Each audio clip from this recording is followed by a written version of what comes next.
Wait wait wait, ये वो video नहीं है कि मैं पहले तुम्हें बताऊंगा कि कैसे प्रिपरेशन करनी है, फिर तुम्हें बताऊंगा 2500 का मेरा कोर्स है, आके परचेज कर लो। सुन लेना, बड़े काम की वीडियो है।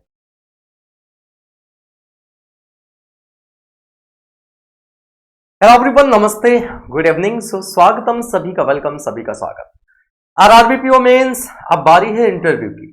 अगर आप अभी भी सो रहे हैं, देखो एग्जाम के बाद ना एक जनरल आइडिया लग जाता है कि क्या होने वाला है, मैं इंटरव्यू तक पहुंच पाऊंगा या नहीं पहुंच पाऊंगा। जिनके बहुत अच्छे मार्क्स होते हैं ना, वो बड़ी स्ट्रांग फीलिंग के साथ आगे अपने जो है, कह सकते हो, जो दिन है वो व्यतीत करते हैं। कह रहे इंटरव्यू को क्या है, ठीक हुआ तो ठीक है, नहीं ठीक हुआ तो ठीक है, अच्छे खासे मार्क्स आ रहे हैं, ओवरऑल में तो हमारा नाम आ ही जाएगा। जिस चीज की चाह है, जब तक वो हाथ में ना आ जाए तब तक उसे अपना नहीं समझना चाहिए। तो इंटरव्यू दोस्तों अब एक आखिरी चरण है आपके आरआरबी पीओ मेंस का, और सब जो है प्रीलिम्स की बातें कर रहे हैं, सब मेंस की बातें कर रहे हैं, इंटरव्यू की बात कोई नहीं कर रहा है। कर भी रहा है तो एक सिंगल वीडियो सब लेकर आएंगे स्ट्रेटजी के नाम पर, आपको स्ट्रेटजी बता देंगे और फिर आपसे कहा जाएगा कि 2500 रुपए दो, 3000 रुपए दो, हमारा इंटरव्यू बैच परचेस करो। मेरे हिसाब से ये करना गलत है, ना हमने कभी किया है, ना फ्यूचर में हम कभी ऐसा करेंगे। कि अगर हमने अपना पेड कोर्स लॉन्च किया है, हम आपसे ऑलरेडी प्रीलिम्स और मेंस का पैसा ले चुके हैं, तो इतना तो हमारा फर्ज बनता है कि इंटरव्यू की गाइडेंस आपको फ्री ऑफ कॉस्ट प्रोवाइड कराई जाए। खैर, क्या ही करना किसी और के बारे में।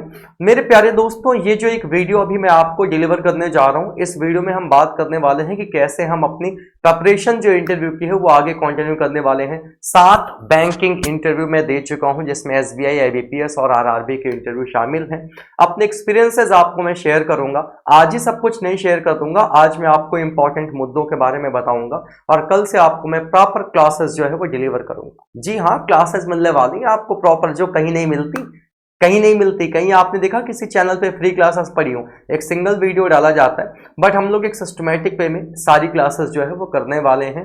और क्लासेस में आपको मैं क्या क्या सिखाने वाला हूं, क्या क्या बताने वाला हूं, वो भी आज मैं डिस्कस करूंगा। कहाँ क्लासेस मिलेंगी, इसी यूट्यूब चैनल पे मिलेंगी, सब कुछ आपको बताने वाला हूं।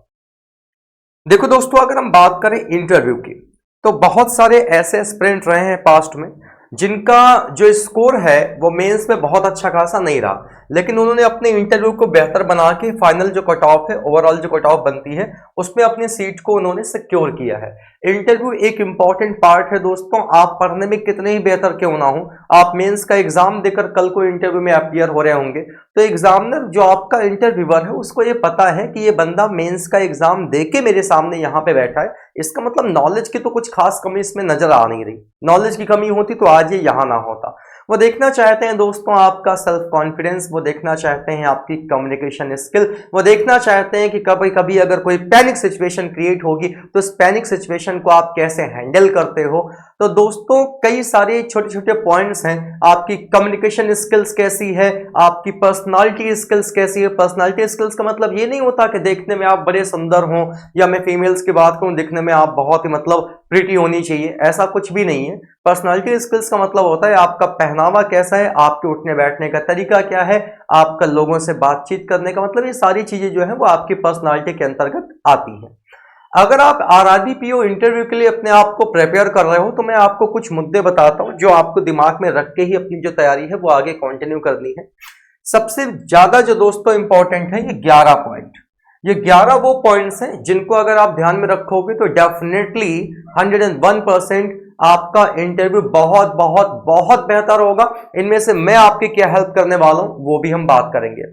देखो, जब हम इंटरव्यू की तैयारी कर रहे होते हैं तो इंटरव्यू की तैयारी स्टार्ट कहां से होती है, वो स्टार्ट होती है कि इंटरव्यू में आपके स्टेप्स क्या क्या होंगे।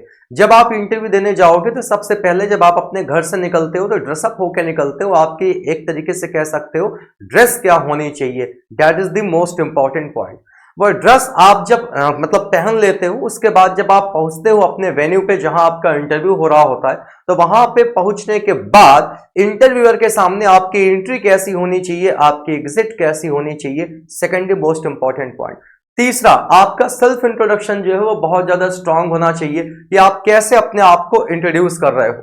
सेल्फ इंट्रोडक्शन के दौरान या सेल्फ इंट्रोडक्शन के बाद आपके इंटरव्यूअर के साथ कम्युनिकेशन स्किल्स कैसी होनी चाहिए, इंटरव्यू के लिए वो कौन कौन से मोस्ट इंपॉर्टेंट क्वेश्चंस हैं जो आपको तैयार करके जाने हैं। पर्सनालिटी बेस्ड, क्योंकि जब आप अपने आप को इंट्रोड्यूस करते हो तो आप अपनी पर्सनालिटी को भी रिप्रेजेंट करते हो, तो पर्सनालिटी बेस्ड जो है वो कैसे क्वेश्चंस आपका इंटरव्यूअर आपसे पूछ सकता है, बैंकिंग रिलेटेड वो कैसे क्वेश्चंस आपसे पूछ सकता है, करंट अफेयर्स बेस्ड वो कैसे क्वेश्चन आपसे पूछ सकता है, वो यूजफुल इंटरव्यू की टिप्स कौन सी हैं जिनको हमें ध्यान में रखकर ही इंटरव्यू देने जाना है, क्या स्ट्रेटजी होनी चाहिए किसी भी इंटरव्यू को बेहतर तरीके से टैकल करने के लिए, पैनिक सिचुएशन आने पर या फिर ऐसे क्वेश्चन जब इंटरव्यू पूछता है जिनका आंसर हमें नहीं आता उनका आंसर हम कैसे दे पाएंगे, प्रीवियस ईयर में इंटरव्यूअर जो है वो एस्पिरेंट से कौन कौन से क्वेश्चंस पूछ चुके हैं उनका सुटेबल आंसर क्या होगा, किसी भी क्वेश्चन का सिंपल एंड इजी वे में मिनिमम शब्दों में कैसे आंसर करना है, इन सारे मुद्दों पर ही तो काम करना है। इसके अलावा भी और कोई बात है क्या? इसके अलावा तो और कोई बात नहीं है। तो अभी जब मैं आपको कल से क्लासेस डिलीवर करूंगा तो कल से आपको इसी सीक्वेंस में मैं क्लासेस भी डिलीवर करने वाला हूं। एक सेशन में लेने वाला हूं दोस्तों जिसमें हम बात करेंगे कि आपकी ड्रेस कैसी होनी चाहिए, मेंस की अलग बात करूंगा, वुमेन्स की अलग बात करूंगा कि आपको कैसा पहनावा पहन के वहां पे जाना है। इन सारे मुद्दों पर हम बात करेंगे। सबसे इंपॉर्टेंट स्टेप, सेकंड स्टेप होगा कि इंटरव्यूअर के सामने या इंटरव्यू केबिन में हमारी एंट्री कैसी होनी चाहिए और इंटरव्यू लीव करने के बाद हमारा एग्जिट कैसा होना चाहिए। तीसरी बात दोस्तों हम करने वाले हैं सेल्फ इंट्रोडक्शन पे कि आप अपने आप को, ये मैं अलग अलग लेक्चर लूंगा तो आज मैं आपको यही बताने वाला हूं कि आपको मैं लेक्चर्स में क्या डिलीवर करने वाला हूं। और अगर आप मेरी क्लासेस कल को नहीं भी करते हो तो ये सारी चीजें अगर आप तैयार कर लोगे तो डेफिनेटली दोस्तों आपको बहुत बहुत बहुत फायदा होने वाला है। अभी मैं आपको बहुत कुछ बताने वाला हूं, छोटा सा वीडियो है, ज्यादा लंबा नहीं करूंगा, मेरी बातों को केवल ध्यान से सुनो। तो दोस्तों आपका सेल्फ इंट्रोडक्शन कैसा होना चाहिए कि हम कम से कम बात में अपने आप को ब्रीफली इंट्रोड्यूस कर पाए, जिसमें हम अपने आप को इंट्रोड्यूस कर पाए, अपनी एजुकेशन को इंट्रोड्यूस कर पाए, अपनी सिटी को इंट्रोड्यूस कर पाए, कहां से हम बिलोंग करते हैं, फैमिली को इंट्रोड्यूस कर पाए, अपने बैकग्राउंड को इंट्रोड्यूस कर पाए। तो आपका एक कह सकते हो ब्रीफ इंटरव्यू कैसा होना चाहिए और कम से कम बात में, ऐसा नहीं कि बस बोलते ही जा रहे हैं 5 मिनट तक हम ही बोलते जा रहे हैं, इंट्रोडक्शन ही देते जा रहे हैं, नहीं। जब आप सेल्फ इंट्रोडक्शन देते हो तो सेल्फ इंट्रोडक्शन से दोस्तों तरह तरह के नए क्वेश्चंस बनते हैं। तो सेल्फ इंट्रोडक्शन जब हम देते हैं तो इंट्रोडक्शन के दौरान सामने वाला जो आपका इंटरव्यूअर है वो पॉइंट्स को पकड़ता जाता है और वहीं से वो क्वेश्चंस जो है वो फॉर्म करने लगता है। और आप जब इंट्रोड्यूस कर लेते हो अपने आप को तो उसके बाद वापस से आपसे वही क्वेश्चन पूछे जाते हैं। आपकी हैबिट्स पे क्वेश्चन बन सकते हैं, आप किस सिटी से बिलोंग करते हो आपकी सिटी से क्वेश्चन बन सकते हैं, आपके कह सकते हो बैकग्राउंड से क्वेश्चन बन सकते हैं, आपकी क्वालिफिकेशन से क्वेश्चन बन सकते हैं, आपके फैमिली बैकग्राउंड से क्वेश्चन बन सकते हैं। तो दोस्तों ये जो आप सेल्फ इंट्रोड्यूस करते हो अपने आप को, इस सेल्फ इंट्रोडक्शन को कैसे करना है, साथ ही साथ यहां से कौन कौन से क्वेश्चंस बनते हैं ये तो सब बता देते हैं कि क्वेश्चंस कौन कौन से बनते हैं, बट उन क्वेश्चंस का बेस्ट सुटेबल आंसर क्या होगा वो भी सेशन में आपको कराऊंगा। मैं आपको वो सेशन नहीं डिलीवर करूंगा कि मैंने आपको सिर्फ बता दिया कि ये क्वेश्चन है, नहीं जी नहीं, क्वेश्चन के साथ साथ उसका बेस्ट सुटेबल आंसर क्या होगा वो भी मैं आपको समझाऊंगा। उसके लिए आप बिल्कुल निश्चिंत रहिएगा। इंट्रोडक्शन के बाद दोस्तों आपकी अपने इंटरव्यू के साथ जो कम्युनिकेशन है उस कम्युनिकेशन का वे कैसा होना चाहिए। कम्युनिकेशन वे का मतलब है कम्युनिकेशन मैनर्स की बात आती है कि कैसे आप सामने वाले के साथ कम्युनिकेट कर रहे हो, कितना लाउड बोलना है, कितना नॉर्मल बोलना है, बात करने का लहजा क्या होना चाहिए, बात करने का तरीका क्या होना चाहिए, क्वेश्चन के आंसरिंग में आपकी टोन कैसी होनी चाहिए। मतलब ये सारी चीजों पर हम बात करेंगे कम्युनिकेशन स्किल पे। इसके बाद दोस्तों हम स्पेशली क्योंकि ये जो क्लास में आपको डिलीवर करूंगा ये आरआरबी पीओ के लिए होगी, तो आरआरबी पीओ के लिए वो मोस्ट इंपॉर्टेंट क्वेश्चंस जो सबसे ज्यादा इंटरव्यूअर ने अभी तक पूछे हैं उन पे हम बात करेंगे। पर्सनालिटी बेस्ड आपके एग्जामिनर जो है वो कैसे क्वेश्चंस बनाते हैं उन पे भी हम बात करेंगे। और मैं बार बार कह रहा हूं केवल क्वेश्चन पे नहीं, उनके आंसर्स पे भी बात करेंगे। बैंकिंग अवेयरनेस के रिलेटेड जितने एक्सपेक्टेड क्वेश्चन होंगे आगे उनकी बात करेंगे। साथ ही साथ पिछले 8-10 सालों में बैंकिंग अवेयरनेस से रिलेटेड जितने क्वेश्चन इंटरव्यूअर पूछ चुका है वो सारे क्वेश्चन मैं आपको करवाने वाला हूं। और केवल क्वेश्चन नहीं करवाने वाला हूं, क्वेश्चन विद आंसर करवाने वाला हूं। इसके साथ दोस्तों करंट अफेयर्स पे एग्जामिनर कैसे क्वेश्चन बनाता है ये थोड़ा सा अनएक्सपेक्टेड चीज होती है जिसपे मैक्सिमम एस्पिरेंट जो है वो स्टक हो जाते हैं। लेकिन फिर भी क्योंकि हम करंट अफेयर्स पढ़कर ही वहां तक पहुंचेंगे, करंट अफेयर्स हम पिछले काफी लंबे समय से पढ़ रहे हैं, तो एक कोशिश होगी आपको ये समझाने की, सिखाने की कि एग्जामिनर ज्यादा क्वेश्चन कहां से पूछता है। उसके अलावा दोस्तों जो आपके एक्स टॉपर रह चुके हैं उनकी कुछ यूजफुल टिप्स होंगी जो मैं आपको बताऊंगा यहां पे। क्या स्ट्रेटजी आपकी होनी चाहिए अननोन क्वेश्चंस के लिए। Unknown questions in the sense बहुत बार ऐसा होता है कि आपका इंटरव्यूअर आपसे ऐसे क्वेश्चन पूछ लेगा जिनका आंसर आपको नहीं पता, वो आपके लिए अननोन होगा। तो अननोन क्वेश्चंस के लिए आपका रिएक्शन कैसा होना चाहिए, वहां पे कैसे रिएक्ट करना है, इन सारी चीजों पर हम काम करेंगे। देन दोस्तों जितने भी प्रीवियस ईयर क्वेश्चंस हैं आईबीपीएस और आरबीपीओ के, हम उन पे काम करेंगे। कुछ सैंपल क्वेश्चन मैं आपको दिखाता हूं दोस्तों कि कैसे सैंपल क्वेश्चंस मैं आपको डिलीवर करूंगा और उन सैंपल क्वेश्चंस का बेस्ट सुटेबल आंसर फिर हम कैसे करेंगे। तो अभी आपको मैं कुछ सैंपल क्वेश्चंस दिखाता हूं। जैसे दोस्तों आपकी पर्सनालिटी बेस्ड देखो एग्जामिनर कैसे क्वेश्चन बनाता है, वो आपसे पूछ सकता है। ये तो आपका इंट्रोडक्शन वाला पार्ट हो गया, tell me something about yourself. फिर why do you want to join the banking sector, ये कॉमन क्वेश्चंस है दोस्तों। और इन कॉमन क्वेश्चंस का अगर आपने सुटेबल आंसर दे दिया तो आपका इंटरव्यू बहुत ज्यादा बेहतर हो जाएगा। क्योंकि आपको मैं बता दूं, ये जो आपको मैंने 11 चीजें बताई है ना, इसमें सबसे ज्यादा जो मार्क्स मिलते हैं ना वो आपके ऊपर वाले पर मिलते हैं कि आपकी ड्रेसिंग कैसी है, entry exit, self introduction, communication skill और ये पर्सनालिटी बेस्ड क्वेश्चन। ये जो बैंकिंग अवेयरनेस, करंट अफेयर्स, एक बार आप इनके आंसर नहीं भी दे पाओगे ना तो इंटरव्यूअर को इतना झिझक नहीं होगी, क्योंकि उसको पता है कि हो सकता है कि आप पैनिक हो इन सारी चीजों को लेकर और आपको थोड़ा सा एक तरीके से होता नहीं कि जब इंसान इंटरव्यू देने जाता है तो थोड़ा तो पैनिक हो ही जाता है, लेकिन खुद के बारे में बताने में भी अगर आप पैनिक फील कर रहे हो तो वो मामला गड़बड़ है। क्योंकि उसको पता है कि आप मेंस एग्जाम क्रैक करके यहां तक आए हो, इसका मतलब आप में दम है। तो दोस्तों आपकी पर्सनालिटी बेस्ड पे वो क्वेश्चन पूछेगा, why do you want to join the banking sector, क्यों ज्वाइन करना चाहते हो। अब बहुत लोग इसका अलग अलग आंसर देते हैं, अरे सर पैसा कमाना है, तो पैसा कमाना है तो कहीं से भी कमा लो, बैंकिंग ही क्यों। आपका आंसर ही उनके लिए नया क्वेश्चन क्रिएट करता है, ये चीज ध्यान रखिए। आपने अगर उनको एक्यूरेट आंसर नहीं दिया, आपको लगता है कि उन्होंने क्वेश्चन पूछा और आपने कुछ भी उनको बता दिया, तो दोस्त इस बात का ख्याल रखिएगा कि आपके आंसर से ही वो वापस से क्वेश्चन निकाल लेंगे और फिर उसमें आप उलझते चले जाओगे। इसलिए सामने वाला अगर क्वेश्चन पूछ रहा है तो आप उसको ऐसा आंसर दो, आप उसको ऐसा एक बार में ही बता दो कि वो आपके आंसर से सेटिस्फाई हो जाए, फिर वहां से वो क्रॉस क्वेश्चन ना कर पाए। उसके बाद दोस्तों आपकी क्वालिफिकेशन से क्वेश्चन पूछा जाता है कि आपने जो, जैसे मान लो बहुत सारे लोग ऐसे हैं जो बीटेक वगैरह कर रखे होते हैं, इंजीनियरिंग बैकग्राउंड के होते हैं, जाके बैंकिंग में जॉब करते हैं। बहुत सारे कॉमर्स बैकग्राउंड के लोग होते हैं, बहुत सारे लोगों ने बीएससी वगैरह कर रखा होता है। तो वो ये बात डेफिनेटली पूछते हैं कि आपकी जो डिग्री है वो बैंकिंग इंडस्ट्री से किस तरीके से रिलेवेंट है। वो आपसे ये भी पूछेंगे, how is banking better than your present job. मान लो अगर आप वर्किंग प्रोफेशन पे हो, आप कहीं जॉब कर रहे हो और आपने बताया कि आई एम करंटली जॉब, मतलब मैं करंटली यहां पे जॉब कर रहा हूं या कर रही हूं, तो वो आपसे डेफिनेटली पूछेंगे कि आप बताओ बैंकिंग फिर कैसे बेटर है आपकी करंट की जॉब से। तो आपको वहां डिफाइन करना पड़ेगा कि मेरी करंट की जॉब ये है, इस करंट की जॉब में ये समस्याएं हैं, और फिर आप बैंकिंग में बताओगे कि बैंकिंग में मैं इसलिए आना चाहता हूं। जैसे ही आपने बात बोली कि मेरी करंट की जॉब में ये समस्याएं हैं, वैसे ही वो आपको बैंकिंग की समस्याएं जो है वो गिनाने लग जाएंगे कि बैंकिंग में ये समस्या है, वो समस्या है, आने का टाइम है, जाने का टाइम नहीं है, कभी कभी रात के 11 बज जाएंगे, फिर आप फंस के रह जाओगे। तो मैंने कहा ना कि बेस्ट सुटेबल आंसर क्या हो सकता है, वो आपको बचाएगा और वो आपको नंबर दिलाएगा। ये सबसे प्यारा क्वेश्चन है, tell us about your strength and weakness. अब स्ट्रेंथ तो दुनिया बतानी चाहती है, अपनी वीकनेस वाला कौन बताना चाहेगा। मैं आपसे पूछूं कि आपकी कमजोरी क्या है, तो आप कहोगे हमारे अंदर कोई कमजोरी नहीं है, मैं तो दुनिया का सबसे मजबूत इंसान हूं, हमसे कुछ भी करा लो। तो ऐसा तो है नहीं, हर इंसान की कोई ना कोई कमजोरी होती है। तो आप सामने वाले को हम इसका जवाब कैसे दें कि वो हमारी बात से संतुष्ट भी हो जाए और हम भी बच जाएं। तो ये एक बड़ा कॉमन क्वेश्चन है, how is your degree relevant to the banking industry. अच्छा ये तो हो चुका है। How can you prove yourself as a valuable asset to the bank. आप ये कैसे प्रूव करोगे अपने आप को कि आप हमारे बैंक के लिए एक वैल्यूएबल एसेट हो। अब बताओ कैसे प्रूव करोगे।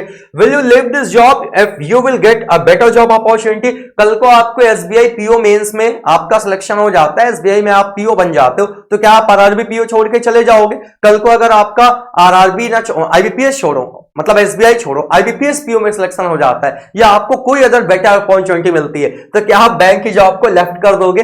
ये मतलब वो क्वेश्चन है ना भाई जिनका आंसर बड़ा क्रिटिकल बनता है कि देंगे या। अब जैसे आई ऑब्वियस सी बात है, हायर रैंक पे सब काम करना चाहते हैं, लेकिन अगर आप वहां पे ऐसे डायरेक्टली बोल दो कि अरे हम तो बिल्कुल चले जाएंगे, फिर आरआरबीपीओ की नौकरी कौन करेगा? तुरंत उससे क्या आएगा, ठीक है sir thank you so much आप जा सकते हैं, बस वहीं से क्या करेगा, एंड कर देगा। तो आंसर दोस्तों बड़े जो है एक्यूरेट होने चाहिए। What qualities should one possess to be a bank officer, do you think you have these qualities? वो कहेगा बैंक ऑफिसर्स के अंदर आपसे पूछेगा कौन कौन सी क्वालिटीज होनी चाहिए, कि आपके अंदर वो क्वालिटीज है, बताओ भाई है कि नहीं है। क्वेश्चंस रिलेटेड करेगा आपके स्टेट से जहां से आप बिलोंग कर रहे हो, आपके फैमिली बैकग्राउंड से। तो ये मैंने कुछ सैंपल क्वेश्चंस ले रखे हैं, केवल इतने ही क्वेश्चंस नहीं है, ऐसे बहुत सारे क्वेश्चंस होंगे जिन पे मैं और आप मिलकर काम करेंगे। प्रॉपर मैं आपके नोट्स बनवाऊंगा, उन नोट्स में प्रॉपर इनका आंसर कैसा होना चाहिए वो बताऊंगा। और आंसर जब मैं इनका बताऊंगा तो आंसर सबको एक नहीं देख के आना है कि पता लगे मैंने एक आंसर बता दिया, तुमने वही रट्टा मार लिया और कल को जाके तुमसे उसने पूछा और तुम वही क्या कर गए, वही तुमने उसको टपाटप टिप दिया। तो भाई साहब ये मत करके आना, ठीक है। आंसर करना कैसे है वो मैं बताऊंगा, और उस आंसर को आपको अपने वे में कैसे रिप्रेजेंट करना है ये आपके ऊपर डिपेंड करता है। ऐसे ही दोस्तों जैसे बैंकिंग से रिलेटेड इंटरव्यूअर आपसे कौन कौन से क्वेश्चन पूछता है, पूछेगा आपसे कैश रिजर्व रेशियो क्या है, एसएलआर क्या है, रेपो रेट क्या है, रिवर्स रेपो रेट क्या है, बैंक रेट क्या है, एनपीए क्या है, करंट में रेपो रेट कितना चल रहा है, सीआरआर कितना चल रहा है, एसएलआर कितना चल रहा है, कौन रेगुलेट करता है, कितने महीने में इनकी रिपोर्ट आती है, सारी चीजें आपसे पूछी जाएंगी। एनपीए को आप कैसे कम कर सकते हो, पिछले 2 से 3 सालों में बैंकिंग सेक्टर में एनपीए जो है कितने % रहा, तो ये सारी चीजें जो है वो बैंकिंग सेक्टर से इंटरव्यूअर आपसे पूछते हैं, ये कॉमन क्वेश्चन है। What do you understand about commercial paper, commercial paper के बारे में आप क्या जानते हो, क्या समझते हो आप। What does RBI change repo rate, RBI जो है वो रेपो रेट क्यों चेंज करती है, ये भी आपसे पूछा जा सकता है। As we are seeing China is progressing and we are lagging behind, what do you have to say about it. भाई चाइना जो है वो आगे बढ़ता जा रहा है और हम एक तरीके से वहीं लैग कर रहे हैं, तो आप इसके बारे में क्या सोचते हो। What are the different types of account, different type of FDRD, reason for rising inflation in India, India में इन्फ्लेशन के राइज होने की क्या क्या वजह है। What do you know about share market, fintech क्या है, ई कॉमर्स क्या है, क्या बैंक का जो मर्जर वो एक सही ऑप्शन है। अब भाई साहब अगर आप गलत ठहरा रहे हो तो इसका मतलब आप सरकार को गलत ठहरा रहे हो, और अगर आप सही ठहरा रहे हो तो मतलब कुल मिला के ये ऐसे क्वेश्चंस हैं। मैंने यहाँ पे कुछ कॉमन क्वेश्चंस वही उठाए हैं जिनका आंसर अगर आप हाँ में करोगे तो भी दिक्कत है, ना में करोगे तो भी दिक्कत है। तो ना हाँ करनी पड़े ना करनी पड़े, फिर क्या इसका रास्ता निकल सकता है वो मैं सिखाऊंगा आपको। Is a bank merger a good option, ठीक है। What do you understand about NPA, how does a bank generate revenue. तो ये सारे कुछ कॉमन क्वेश्चंस हैं दोस्तों जो बैंकिंग अवेयरनेस से आपका इंटरव्यूअर आपसे पूछ सकता है। साथ ही साथ मैंने फिर वही बात कहूंगा कि केवल इतने ही क्वेश्चन नहीं है, ऐसे बहुत सारे क्वेश्चंस हैं जिनका हमारा आप मिलकर क्या जानेंगे, हमारा आप मिलकर इनका सॉल्यूशन जानेंगे। एक बात मुझे इस वीडियो के कमेंट में और बताइएगा कि आपको वीडियोस में रिकॉर्डेड फॉर्म में दूं या फिर आप लाइव मेरे साथ जो है इंटरव्यू की क्लासेस करना चाहते हैं, क्योंकि मैंने तो सोच रखा है कि तकरीबन 15 से 20 क्लासेस मुझे आपको डिलीवर करनी पड़ेंगी, क्योंकि जब हम क्वेश्चन आंसर वाले पार्ट पे काम करेंगे तो उसमें मुझे आपको ब्रीफली समझाना होगा। तो जो क्वेश्चन आंसर वाला पार्ट है जैसा आप सुटेबल समझो, इस वीडियो के नीचे कमेंट करके मुझे बताइएगा कि आप लाइव क्लास अटेंड करना चाहते हो या फिर रिकॉर्डेड डेली अपलोड कर दूं। आप रिकॉर्डेड देख लोगे, अगर आप लाइव क्लास करना चाहते हो तो टाइम भी मेंशन करिएगा, सबसे ज्यादा जो टाइमिंग मेंशन होगी उसी टाइम पे हम लाइव सेशन जो है वो करेंगे। अब दोस्तों बात आती है करंट के मुद्दों पे कि करंट के मुद्दों पर एग्जामिनर जो है वो कैसे क्वेश्चन बनाएंगे। एग्जामिनर इन द सेंस आपका जो इंटरव्यूअर है वो आपसे पूछ लेंगे what new fixed deposit scheme did RBL bank launch to celebrate India 78th independence day. Actually होता क्या है, वो करंट अफेयर्स में आपसे ये नहीं पूछेंगे कि फलाना युद्ध कहां चल रहा है, ढिमाका युद्ध कहां चल रहा है। बहुत रेयरली होता है कि वो आपसे कोई प्राइज पूछ ले कि दादा साहब फाल्के पुरस्कार अवार्ड जो है वो किसको मिला, भाई साहब वो किसको मिला। मोस्ट ऑफ द केसेस में देखा गया है कि करंट अफेयर से वो क्वेश्चन जब पूछते हैं तो करंट अफेयर्स में जो बैंकिंग वाली करंट अफेयर्स आती है वो बैंकिंग करंट अफेयर्स को ही पिक करना ज्यादा प्रेफर करते हैं कि right now recently banking sector में कहां क्या क्या चेंजेस हुए हैं। जैसा कि आप देख सकते हो सारे के सारे क्वेश्चन जितने भी हैं वो हैं करंट अफेयर्स के, but these questions are directly related to banking sector. What is the PNB Anant Drishti और ये braille debit card and which is designed for what recent changes did the national stock exchange NSE make regarding the investor protection fund, or what did the men and women in India 2023 report by the national statistical office reveal about women's financial inclusion, what major mergers are approved by national company law tribunal involving Slice and Northeast Small Finance Bank. What is the purpose of the periodic labor force survey quarterly bulletin released by the Ministry of Statistics? What new feature did PhonePe launch to enhance payment option for consumers? Which bank launched an exclusive savings account for women customers called Avni? तो कुल मिला के जो current affairs से भी examiner question बनाता है वो करंट अफेयर्स से वही क्वेश्चन बनाएगा जो राइट नाउ रिलेट कर रहे हो डायरेक्टली आपके बैंकिंग से। तो दोस्तों कुल मिला के मैं आपको फिर से एक बात कहना चाहता हूं कि बेसिकली जो आपको मेन काम करना है वो मेन काम एक तो यहां करना है, मेन काम हमें जो है वो यहां करना है, ठीक है। इस पे हमें ज्यादा काम करना है, पर्सनालिटी पे, यूजुअल इंटरव्यू टिप्स क्या होनी चाहिए, अननोन क्वेश्चंस को कैसे टैकल करोगे, ठीक है। एक बार ये वाला जो सेक्टर है ना ये आपका थोड़ा सा वीक रह जाएगा, या फिर यहां पे अगर आप 2-4 क्वेश्चंस के आंसर नहीं भी कर पाओगे तो चलेगा, लेकिन अगर आप यहां लूज हुए, आपका ड्रेसिंग नहीं सही है, आपके बाल, आपके बियर्ड, दाढ़ी मूछे, लड़कियां जो हैं उनका ड्रेसिंग सेंस अगर नहीं सही है, मार एकदम भयंकर मेकअप पोत के गई हैं, तो मेकअप पोत के नहीं जाना होता है, वो मैं आपको बताऊंगा कि आपको कैसे ड्रेसअप होके जाना है। आप कम्युनिकेट नहीं सही से कर पा रहे हो, वहां पे आप अपने आप को इंट्रोड्यूस नहीं कर पा रहे हो, आपकी एंट्री बिल्कुल गलत है कि बस गए, दरवाजा खोला, जाके चेयर पे बैठ गए, हाँ जी बताओ पूछो क्या पूछना है, तो ये सारी चीजें वहां पे नहीं करनी है दोस्तों। साथ ही साथ ऐसे जितने भी क्वेश्चंस हैं एग्जामिनर पहले ये नहीं पूछेगा, एग्जामिनर पहले आपसे वही क्वेश्चन पूछेगा, ये मेरा तजुर्बा आपको मैं बता रहा हूं, वो पहले वही क्वेश्चन पूछेगा जिनका आंसर ना हाँ में दिया जा सकता है ना में दिया जा सकता है। तो मेरे प्यारे दोस्तों इस चीज को लेकर बिल्कुल भी आपको पैनिक नहीं होना है, इस चीज को लेकर आपको घबराना नहीं है, परेशान नहीं होना है। आपने सिंपल सा मेरे साथ जो है क्लासेस कंडक्ट कर दी है। कल यानी कि मंडे से, आज संडे को आपको ये वीडियो मिल रही है, मंडे से दोस्तों हम काम करेंगे किस पे, मंडे से हम इस पर काम करेंगे। एंड प्लीज वीडियो अगर आपको अच्छी लगी हो, इंफॉर्मेशन आपको अच्छी लगी हो तो लाइक करिएगा, शेयर करिएगा, और चैनल पे नए हैं तो सब्सक्राइब करिएगा। साथ ही साथ IBPS PO मेंस और प्रीलिम्स की जो क्लासेस है क्वांट की बेहतरीन तरीके से चल रही है। एक बार कंटेंट की क्वालिटी देखिए, मजा ना आए तो पैसा तो लिया नहीं है बट अपनी तरफ से फिर भी वापस कर दूंगा। So thank you so much everyone, ख्याल रखिए, हंसते मुस्कुराते रहिए, पढ़ते रहिए, और मिलते हैं फिर आपसे अगले सेशन में, ठीक है। Thank you so much, bye everyone.